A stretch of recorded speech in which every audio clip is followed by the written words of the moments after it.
नमस्कार साथियों। आज की वीडियो में हम जो उत्तराखंड इतिहास की हमने श्रृंखला शुरू करी थी उसका तीसरा और अंतिम वीडियो है। आज जो हिस्ट्री है वो हमारी पूरी हो जाएगी।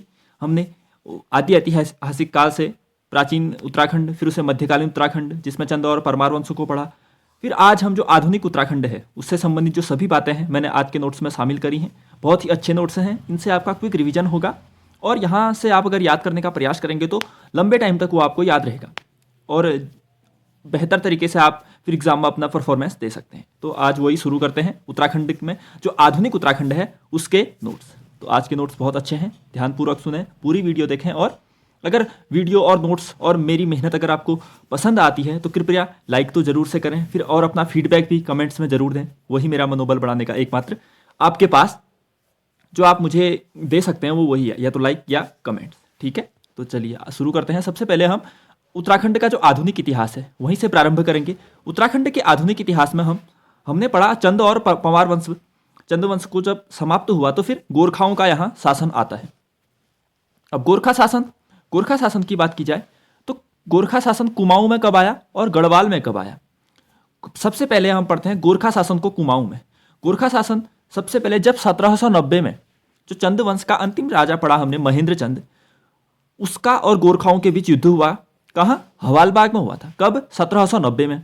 तो इस दौरान जो महेंद्र चंद था वो पराजित होता है और 1790 में कुमाऊं में गोरखाओं का शासन स्थापित होता है और यह कब तक चलता है? 1815 तक चलता है, यानी तकरीबन 25 वर्ष तक गोरखा कुमाऊं पर शासन करते हैं।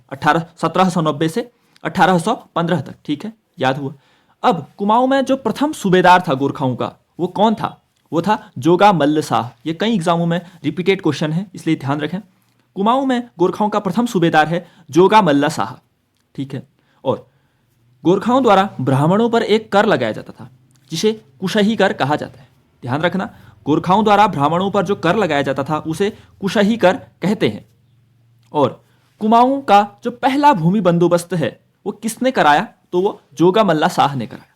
कुमाऊं में जो पहला भूमि बंदोबस्त है वो जोगा मल्ला शाह ने कराया था। बीसी आना भूमि व्यवस्था कहते हैं हम जिसे पोल टैक्स भी लगाता है, एक प्रति व्यक्ति 1 रुपया या कुछ ऐसे ही।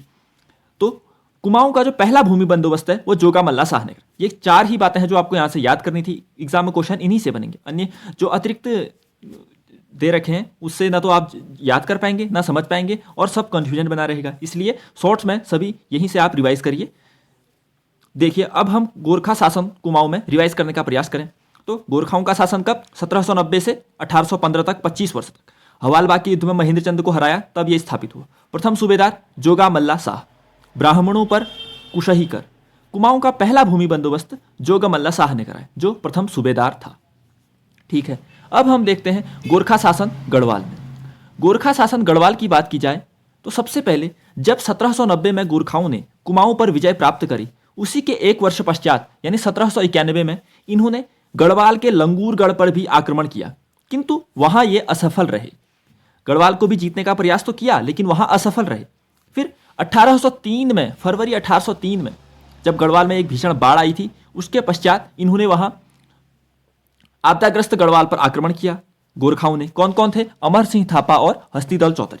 तो इन्होंने गढ़वाल पर आक्रमण किया। फिर अंततः जो 14 मई 1804 को, जो डेट सबसे महत्वपूर्ण डेटों में पढ़ते हैं हम इसे, खुड़बुड़ा का युद्ध हुआ जिसमें गोरखाओं ने प्रद्युम्न शाह को हरा दिया था। हमने पढ़ते हैं ना, 14 मई 1804 को खुड़बुड़ा का युद्ध हुआ जिसमें प्रद्युम्न शाह शहीद हुए और 1804 में ही गढ़वाल में गोरखाओं का शासन स्थापित हुआ। तो कब तक हुआ? वही 1815 तक। तो कुमाऊं में तो 25 वर्ष तक चला, यहाँ 1804 से 1815 तक यानी तकरीबन 10.5 से 11 वर्ष तक इनका शासन चला। गढ़वाल में गोरखाओं के प्रशासक की बात की जाए, गढ़वाल में गोरखाओं का जो प्रशासक था वो था हस्तीदल शाह। याद रहे, कुमाऊं में प्रथम सूबेदार था जोगा मल्ला शाह, गढ़वाल में गोरखाओं का प्रशासक था हस्तीदल शाह। ये छिपा हुआ क्वेश्चन है, याद करिएगा। तो चलिए ठीक है, अब हम रिवाइज करते हैं गोरखा शासन गढ़वाल। पहली बात, 1791 में इन्होंने गढ़वाल को जीतने का प्रयास किया किंतु असफल रहे। फिर 1803 में जो आपदाग्रस्त गढ़वाल था वहां इन्होंने आक्रमण किया। कौन कौन? अमर सिंह थापा और हस्तीदल चौधरी के नेतृत्व में। फिर अंततः 14 मई 1804 को खुड़बुड़ा के युद्ध में इन्होंने प्रद्युम्न शाह को हराया और गढ़वाल में भी गोरखा शासन स्थापित किया जो 1815 तक चला, तकरीबन 10.5 वर्ष तक। गढ़वाल में जो गोरखाओं का प्रशासक था वो था हस्तीदल शाह। ठीक है, फिर हम देखते हैं जो प्रद्युम्न शाह था उसके जो दो पुत्र थे, एक पुत्र तो प्रीतम शाह था जिसे गोरखाओं ने नेपाल काठमांडू भेज दिया था, एक पुत्र था सुदर्शन शाह। यह अपना हरिद्वार चला गया था और एक स्वतंत्र राज्य स्थापित करने का इसने प्रयास किया, जो हमने पढ़ा था सुदर्शन शाह के दौरान। तो इन्होंने अंग्रेजों को आमंत्रण दिया और कहा कि गोरखाओं से जो हमारा राज्य है उसे स्वतंत्र कराइए। इसी से अंग्रेजों और गोरखाओं के बीच युद्ध होता है और अंततः एक सगौली की संधि होती है। कब? 4 मार्च 1816 को। 4 मार्च 1816 को सगौली की संधि होती है। ये सगौली स्थान कहाँ है आता है, कभी संगौली भी कहते हैं इसे, तो ये बिहार में है। ठीक है, ध्यान रहे कहाँ है, बिहार में है सगौली स्थान। तो अंग्रेजों और गोरखाओं के बीच अंततः 4 मार्च 1816 को सगौली की संधि होती है। ठीक है, चलो देखिए, सुदर्शन शाह ने अंग्रेजों को आमंत्रण दिया और सगौली की संधि हुई। अब आया उत्तराखंड में अंग्रेजों का शासन। किसका शासन? अंग्रेजों का शासन। अंग्रेजी शासन की बात की जाए तो यहाँ कमिश्नर के रूप में शासन किया जाता था अंग्रेजों द्वारा। तो अंग्रेजी शासन की शुरुआत होती है 1815 में। कुमाऊं में जो प्रथम कमिश्नर था वो था कर्नल गार्डनर। एडवर्ड गार्डनर भी यही है, कर्नल गार्डनर को ही एडवर्ड गार्डनर कहा जाता है। तो अब हम विस्तार पूर्वक अंग्रेजी शासन को पढ़ते हैं। ठीक है, तो सबसे पहले हम देखते हैं एडवर्ड गार्डनर को ही। तो कुमाऊं का प्रथम कमिश्नर कौन है? Edward Gardner. कब बना ये? मई 1815 में बना। लेकिन इसका कार्यकाल केवल 9 माह रहा। इसका कार्यकाल केवल 9 माह रहा। क्यों? क्योंकि जो सगौली की संधि हुई थी उसमें एक बिंदु यह था कि अंग्रेजी शासन का एक जो कमिश्नर या फिर कोई भी प्रमुख जो नेपाल में गोरखाओं का शासन था वहां उनके दरबार में रेजिडेंट के रूप में नियुक्त किया जाएगा। तो इस संधि के बाद जो एडवर्ड गार्डनर था इसे ही काठमांडू भेज दिया गया, इसीलिए इसका काल केवल 9 माह रहा। तो एडवर्ड गार्डनर से क्या क्या चीजें याद रखनी है? कुमाऊं का प्रथम कमिश्नर, मई 1815 में रहा, कार्यकाल बहुत छोटा था, केवल 9 माह रहा। क्यों? क्योंकि यह सगौली की संधि के बाद काठमांडू में चला गया था अंग्रेजों का प्रतिनिधित्व करने। ठीक है, अब हम पढ़ते हैं जो कुमाऊं में दूसरा कमिश्नर है विलियम ट्रेल। दूसरे कमिश्नर की बात की जाए विलियम ट्रेल, इनका शासन जो भी शासनकाल है ये जरूर से याद रखिए, क्योंकि इससे बहुत सारे क्वेश्चन वैसे ही सही हो जाते हैं लॉजिक के आधार पर। क्योंकि कभी भी कोई घटना पूछ देगा और अगर आपको उसका सन याद है और इसका कार्यकाल भी याद है तो आप सीधे कनेक्ट कर पाएंगे कि उस दौरान कौन था कमिश्नर। ठीक है, तो विलियम ट्रेल के काल की बात की जाए तो 1817 से 1835। ठीक है, विलियम ट्रेल का कार्यकाल 1817 से 1835। यह कुमाऊं का दूसरा कमिश्नर था। यह कुमाऊं का दूसरा कमिश्नर था। इसी के काल में अल्मोड़ा जेल की स्थापना होती है। कब? 1816 में। अब आप कहोगे इसका कार्यकाल 1817 से शुरू हुआ था, तो उससे पहले भी यह सहायक के रूप में कार्य करता था। तो जो अल्मोड़ा जेल है इसी ने स्थापित कराई। तो क्या याद करना है? अल्मोड़ा जेल की स्थापना भी 1816 में इसी के काल में हुई। उत्तराखंड में जो पहली बार डाक सेवा लागू होती है 1815 में, जो अल्मोड़ा से श्रीनगर के बीच चली हुई थी, तो वो भी विलियम ट्रेल के काल में ही हुई। अल्मोड़ा जेल की स्थापना और उत्तराखंड में डाक सेवा लागू करने का श्रेय भी ट्रेल को ही जाता है 1815 में अल्मोड़ा से श्रीनगर के बीच। और कुमाऊं में जो आबकारी विभाग है, कुमाऊं में आबकारी विभाग की स्थापना भी 1822 में विलियम ट्रेल ने ही की। कुमाऊं में आबकारी विभाग की स्थापना भी 1822 में ट्रेल ने ही की। यह सभी महत्वपूर्ण बातें मैंने शामिल करी, इसमें से कुछ भी स्किप नहीं करना। एग्जाम में क्वेश्चन इनसे बनने की बहुत ज़्यादा संभावना रहती है। ठीक है, अब हम विलियम ट्रेल को रिवाइज करते हैं। विलियम ट्रेल की बात की जाए, ये कुमाऊं के दूसरे कमिश्नर, कार्यकाल 1817 से 1835। अल्मोड़ा जेल की स्थापना हुई 1816 में इनके द्वारा। उत्तराखंड में पहली बार डाक सेवा लागू करने का श्रेय ट्रेल को। कब? 1815 में अल्मोड़ा से श्रीनगर के बीच। कुमाऊं में आबकारी विभाग स्थापित करने का श्रेय विलियम ट्रेल को 1822 में। ठीक, चलो अब हम पढ़ते हैं अगले कमिश्नर। वैसे अगले कमिश्नर तो हम पढ़ते हैं मोजले स्मिथ को, फिर उसके बाद जनरल गोबांद को, लेकिन उनके कार्यकाल में कोई भी महत्वपूर्ण बातें नहीं रही हैं, इसलिए मैंने आगे के जो गवर्नर है उनको ले लिया है यहाँ पे। ये हैं जॉर्ज थॉमस लुसिंगटन। इनके कार्यकाल को याद करिएगा आप, 1838 से 1839 तक। कब? 1838 से 1839 तक। दो महत्वपूर्ण बातें आती हैं इनसे, और ये छिपे हुए क्वेश्चन के रूप में मैं बता रहा हूँ। एक तो 1839 में जो कुमाऊं व गढ़वाल जिला है जो वो अलग अलग हो गए थे ना, तो उनका गठन भी लुसिंगटन के ही काल में हुआ। कुमाऊं व गढ़वाल जिले का अलग अलग गठन 1839 में लुसिंगटन के काल में हुआ। दूसरा महत्वपूर्ण बिंदु है जो कवि गुमानी पंत हैं, उन्होंने इनके बारे में कुछ छंद लिखे हैं। किसके बारे में? लुसिंगटन के बारे में। तो याद रहे किस कमिश्नर के बारे में गुमानी पंत ने जिक्र किया है, तो वो है लुसिंगटन। तो ठीक है, लुसिंगटन का कार्यकाल 1838 से 48 तक, 1838 से 1848। 1839 में कुमाऊं व गढ़वाल जिले का गठन। और कवि गुमानी पंत ने लुशिंगटन के बारे में कुछ छंद लिखे हैं। ठीक है, अब हम पढ़ते हैं अगले कमिश्नर को, जो है जॉन हेलिड बैटन। यह भी महत्वपूर्ण है क्योंकि इनसे भी दो महत्वपूर्ण बिंदु जुड़ते हैं। जॉन हेलिड बैटन की बात की जाए तो सर्वप्रथम हम इनके काल को ही याद करते हैं, कार्यकाल जो भी इनका रहा 1848 से 1856 तक। जॉन हेलिड बैटन 1848 से 1856, ये इसलिए भी महत्वपूर्ण है, कभी अगर कालक्रम में भी एग्जाम में क्वेश्चन बनता है कि क्रमानुसार हम कमिश्नरों को व्यवस्थित करिए प्रारंभ से अंतिम तक, तो इसमें भी हमें यह हायरार्की मदद में आएगी।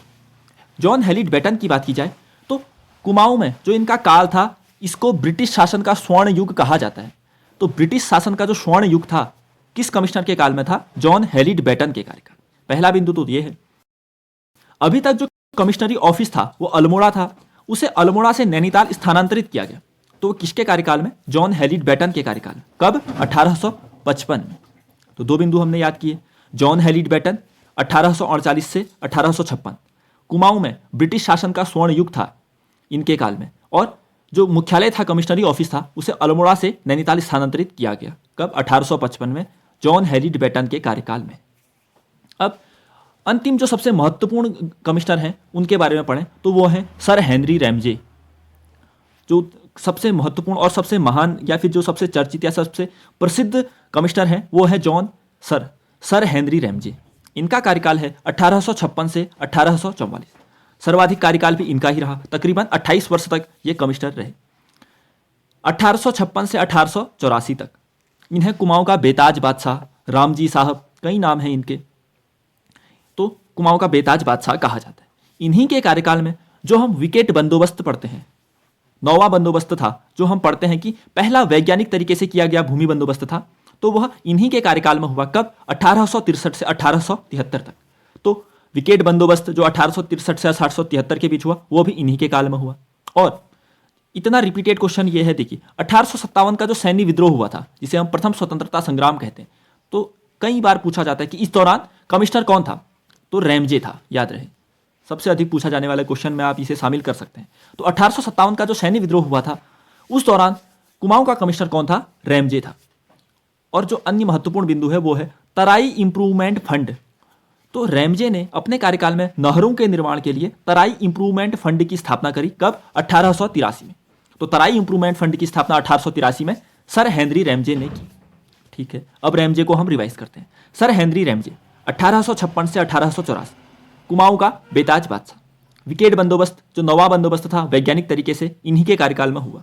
1857 के सैन्य विद्रोह के दौरान रैमजे ही कमिश्नर थे।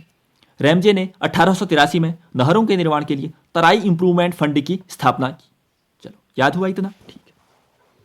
अब हम आते हैं उत्तराखंड के जो स्वतंत्रता आंदोलन चला था भारत में, उसमें उत्तराखंड में क्या प्रभाव पड़ा और उत्तराखंड का क्या योगदान रहा, उसके बारे में अगर हम ये पढ़ने का प्रयास करें तो देखिए, स्वतंत्रता आंदोलन की बात की जाए तो उत्तराखंड का जो प्रथम स्वतंत्रता सेनानी कहा जाता है वो कालू सिंह मेहरा को कहा जाता है, जो चंपावत के बिसुंग गांव के से संबंध रखते हैं।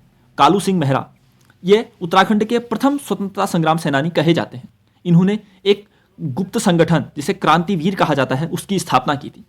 एक गुप्त संगठन जो क्रांतिवीर है उसकी स्थापना इन्होंने करी थी। चलो, इतना हुआ। फिर अल्मोड़ा में एक डिबेटिंग क्लब की स्थापना हुई। कब? 1870 में। अल्मोड़ा में डिबेटिंग क्लब की स्थापना 1870 में। इसका जो प्रथम संरक्षक था वो भीम सिंह के नाम से आता है। अब आप याद कर सकते हैं, डिबेटिंग क्लब के पहले जो संरक्षक थे वो भीम सिंह थे।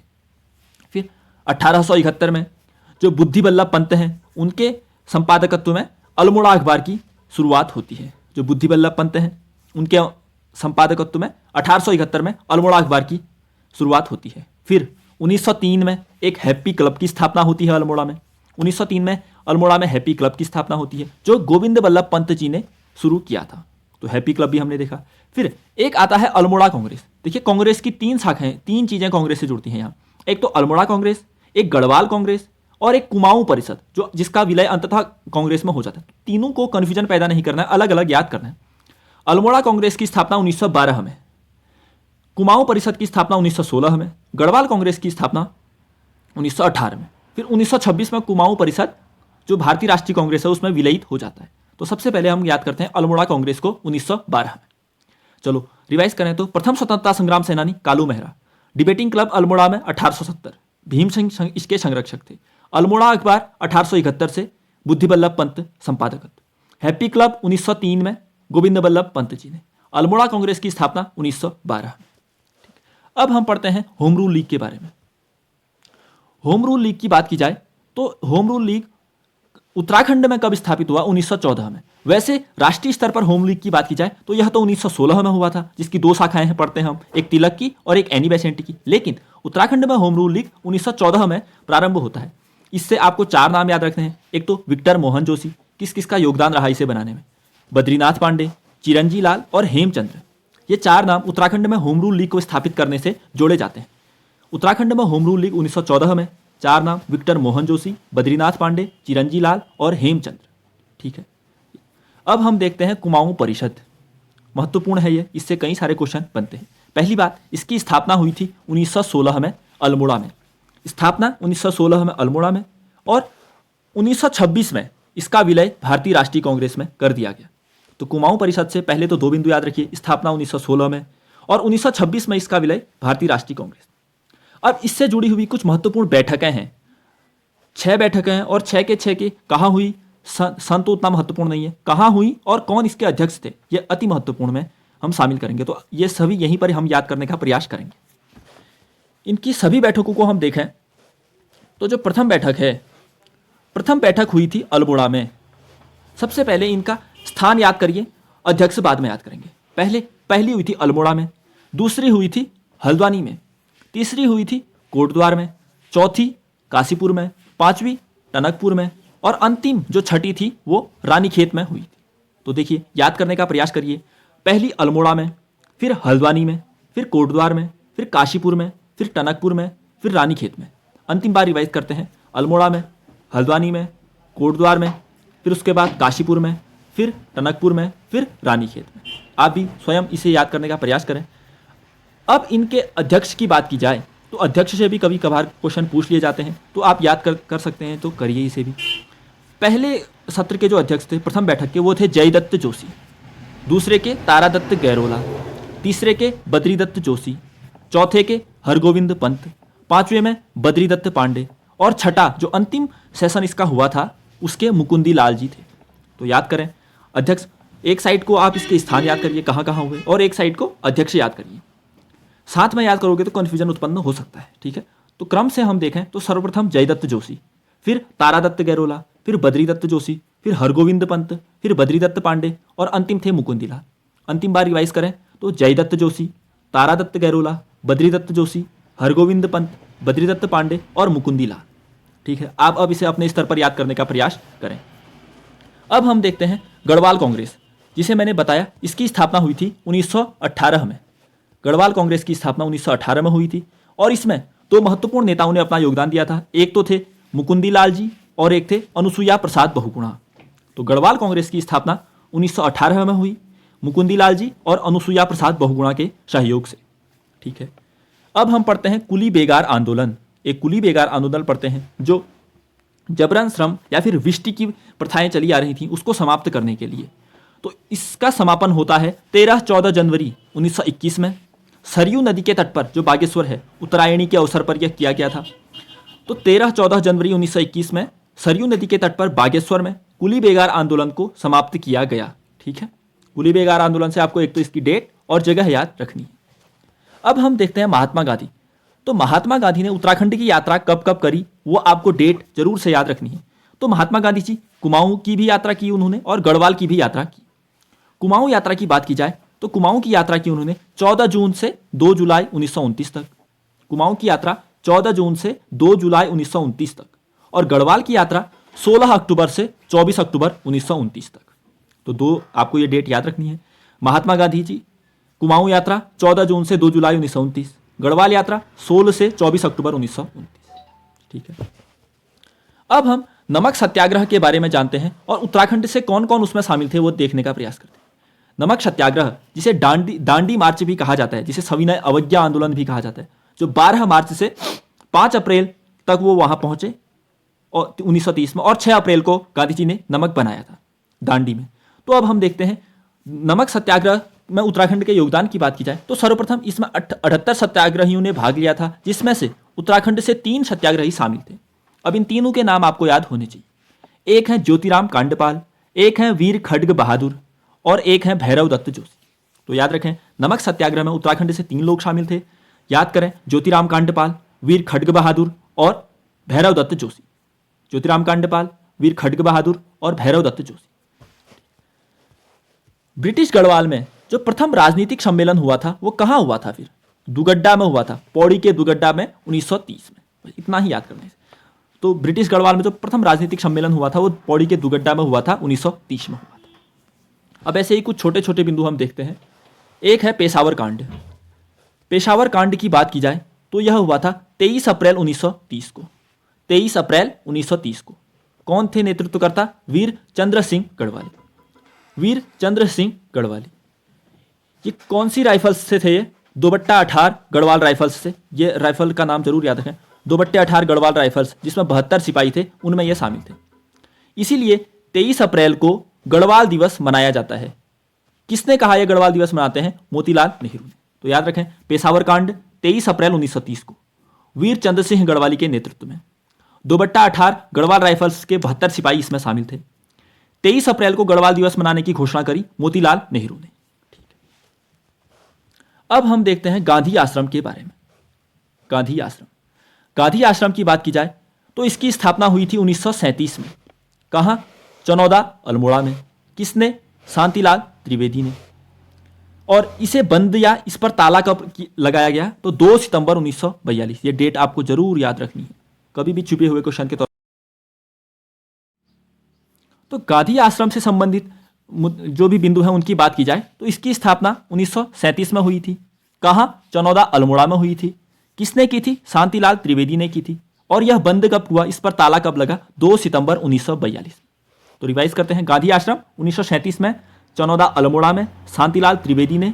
इस पर ताला लगा था 2 सितंबर 1942। ये डेट आप याद रख लीजिएगा क्योंकि एग्जाम में आई नहीं है, कभी आ सकती है। अब हम देखते हैं भारत छोड़ो आंदोलन और उसमें उत्तराखंड का योगदान, या फिर उत्तराखंड में क्या क्या घटनाएं घटी। भारत छोड़ो आंदोलन के दौरान उत्तराखंड में सबसे पहले एक देघाट गोलीकांड हुआ था। यह देघाट है अल्मोड़ा में। देघाट गोलीकांड कब हुआ? 18 अगस्त 1942 को। और इसमें 2 लोग शहीद हो गए थे, हीरामणि और हरिकृष्ण। अन्य भी शहीद हुए थे, लेकिन जो महत्वपूर्ण नाम है इन दोनों के ही आते हैं।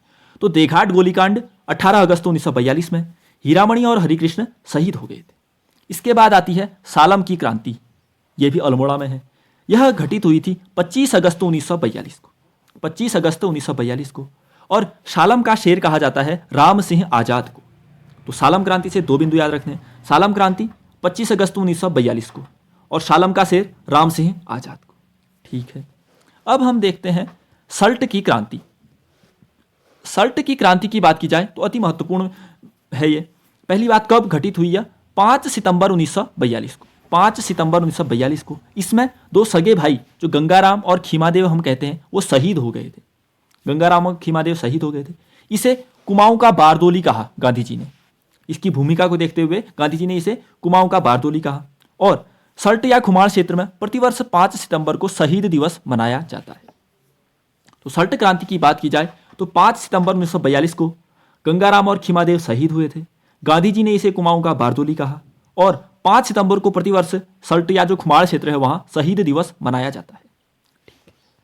अब हम देखते हैं कुछ विद्यालयों की स्थापना की गई। एक राष्ट्रीय विद्यालय है और एक प्रेम विद्यालय है।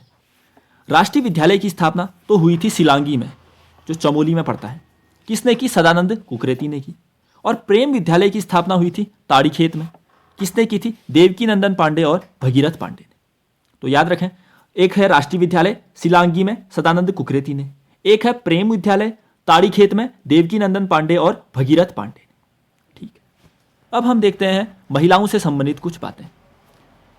पहली बात, एक तथ्य आता है फरवरी 1932 में। कब? फरवरी 1932 में अंग्रेज सरकार ने एक ऑर्डर निकाला जिसमें जो महिलाएं जो ये स्वतंत्रता संग्राम में अपना योगदान दे रही थी उन्हें जेल में बंद किया गया। वो थी 8 महिलाओं को तो किया गया फतेहगढ़ जेल में बंद, पद्मा जोशी को किया गया लखनऊ जेल में बंद, और कुंती वर्मा थी जो, उनके कहा गया कि इन्हें या तो जिंदा पकड़िए या तो मुर्दा पकड़िए। अब कितना बेहतर क्वेश्चन है कि लखनऊ जेल में किसे रखा गया था? पद्मा जोशी जी को। और जिंदा या मुर्दा पकड़ने का आदेश किसे दिया गया था? कुंती वर्मा को। तो याद रखें, फरवरी 1932 में 8 महिलाएं तो फतेहगढ़ जेल में, पद्मा जोशी जी लखनऊ जेल में, और कुंती वर्मा जिसे जिंदा या मुर्दा पकड़ने का आदेश दिया गया था।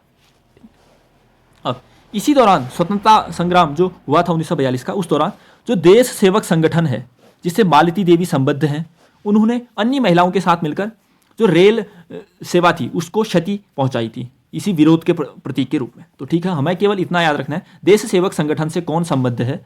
मालती देवी, बस। ठीक है, अब हम देखते हैं लक्ष्मी आश्रम और एक पशुलोक की स्थापना होती है। तो लक्ष्मी आश्रम की बात की जाए तो पहली बात कहाँ है? इससे एक हमने गांधी आश्रम पढ़ा था चनौदा में, शांतिलाल त्रिवेदी वाला। अब हम पढ़ रहे हैं लक्ष्मी आश्रम। यह भी है कौसानी अल्मोड़ा में। इसकी स्थापना हुई थी 1941 में। किसने की थी? सरला बहन ने, जिसका मूल नाम था हाइलामन। ये गांधी जी की शिष्याएं यहाँ दोनों, मीरा बहन और सरला बहन। तो लक्ष्मी आश्रम की बात की जाए तो कौसानी अल्मोड़ा में है, 1941 में है, और सरला बहन जो हाइलामन है जिसका वास्तविक नाम, उन्होंने इसकी स्थापना की थी। और एक मिलता है हमें पशुलोक। पशुलोक है ऋषिकेश में, और इसकी स्थापना की मीरा बहन ने, जिसका वास्तविक नाम था मेडले स्लेड। मेडलेन स्लेड इनका वास्तविक नाम था। तो लक्ष्मी आश्रम तो हो गया अल्मोड़ा में सरला बहन वाला, पशुलोक हो गया ऋषिकेश में मीरा बहन वाला। इनका मूल नाम भी आप याद कर लीजिएगा। ठीक है, ठीक है। अब जो अंतिम बिंदु हम आज शामिल करेंगे वो है, एक तो है अल्मोड़ा अखबार और एक है शक्ति पत्रिका। अल्मोड़ा अखबार मैंने आपको बताया था 1871 में जो बुद्धि बल्लभ पंत जी हैं उनके संपादकत्व में ये चला था, और 1918 में ये बंद हो गया था। तो अल्मोड़ा अखबार 1871 से 1918 तक चला था। फिर जब यह 1918 में बंद हुआ तो बद्रीदत्त पांडे जी ने एक शक्ति पत्रिका का संपादन किया। बद्रीदत्त पांडे जी ने शक्ति पत्रिका का संपादन किया अल्मोड़ा से, याद रखना है आपको। बद्रीदत्त पांडे जी ने शक्ति पत्रिका का संपादन अल्मोड़ा से किया। ठीक। अब एक बॉडी आती है गढ़वाल यूनियन। गढ़वाल यूनियन की बात की जाए, इसकी स्थापना याद रखिए सबसे पहले 1901 में। कहाँ हुई थी? देहरादून में। और क्यों हुई थी? सबसे महत्वपूर्ण है क्यों हुई थी। यह कुली बेगार के विरुद्ध हुई थी। तो गढ़वाल यूनियन को याद करें, 1901 में इसकी स्थापना होती है, देहरादून है, और कुली बेगार के विरुद्ध होती है। इतना हमें गढ़वाल यूनियन से याद रखना है। अब इसी गढ़वाल यूनियन के नेतृत्व में एक गढ़वाली अखबार चलता है। इसी गढ़वाल यूनियन के नेतृत्व में एक गढ़वाली अखबार शुरू किया गया 1905 में देहरादून से, और इसके संपादक थे गिरिजा दत्त नेथाणी। तो इसी गढ़वाल यूनियन के नेतृत्व में गढ़वाली अखबार चलता है 1905 में देहरादून से, जिसके संपादक थे गिरिजा दत्त नेथाणी। याद हो जाएगा? ठीक है। अब हम देखते हैं एक है कर्मभूमि पत्रिका। एक थी कर्मभूमि पत्रिका। सर्वप्रथम यह 1939 में प्रारंभ होती है। कहाँ से? लैंसडाउन से। और इसके संपादक की बात की जाए तो भक्त दर्शन और भैरव दत्त धूलिया जी इसके संपादक होते। तो याद रखें, कर्मभूमि पत्रिका 1939 में लैंसडाउन से, इसके संपादक हैं भक्त दर्शन और भैरव दत्त धूलिया।